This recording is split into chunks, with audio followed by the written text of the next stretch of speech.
स्वार्थ आली आणि चंपा षष्ठी दिवशी थेट मुंबईला बहीण बाबाच्या भेटीला आली. आंबाबाईने काय सांगितलं, भक्त भक्ती करे कधी म्हणे का तत्वाने तुझ्याच घरी मी बांधला पण देवान आणि जो माझ्या भक्तीने मला आळस करेल तेव्हा दिव्या अंबाबाई आली. आई जगदंबा भवानी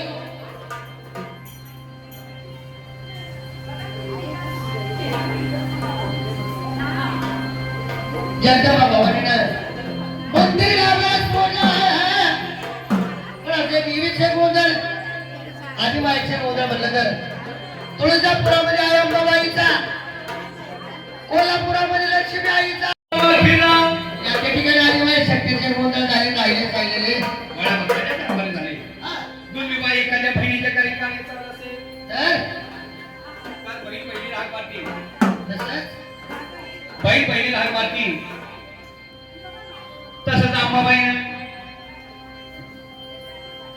तुळजापूरची भवानी माता बोलणं झाली.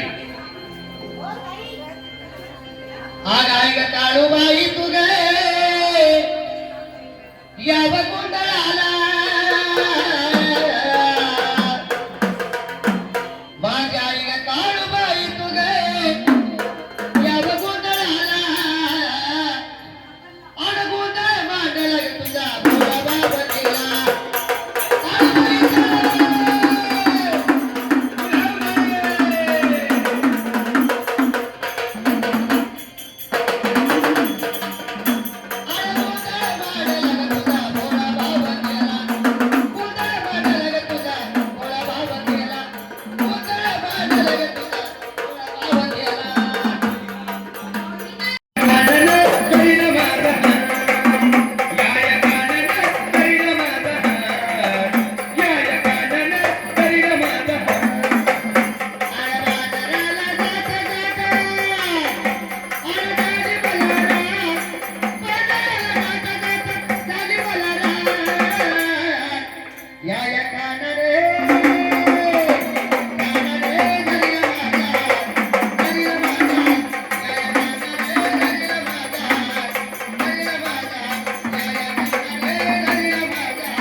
लक्ष्मी आईच्या मंदिरात काकड पाजळला कोल्हापुरात अंबाबाईच्या मंदिरात लक्ष्मी आईच्या मंदिरात अंबाबाईच्या मंदिरात उदय उदय बोलारी आई तुझा गोंधळ गाणीला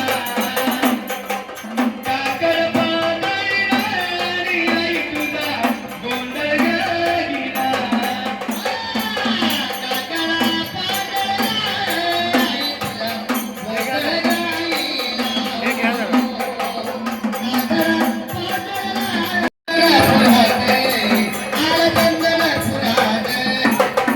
पारुसाती पीडा झाला चंद्रपुराला देव गेला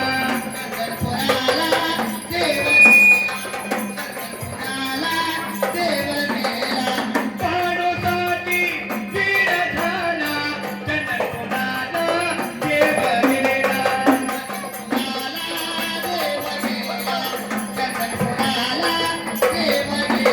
वेंदराया राखतोय राजा बनाते वेंदराया राखतोय राजा बनाते आणि चंदनपुराते चंदनपुराते चंदनपुराते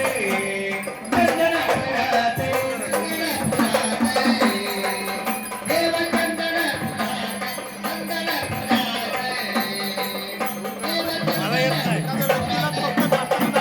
चंपाचकीना प्रागीण झाला भक्तासाठी गावण्याला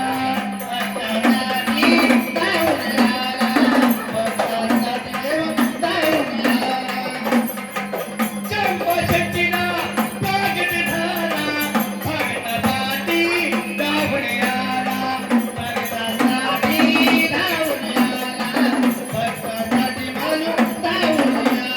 मदरी माताला हिला भक्ताच्या मनाते मदरी माताला हिला भक्ताच्या मनाते आणि चंदनपुरा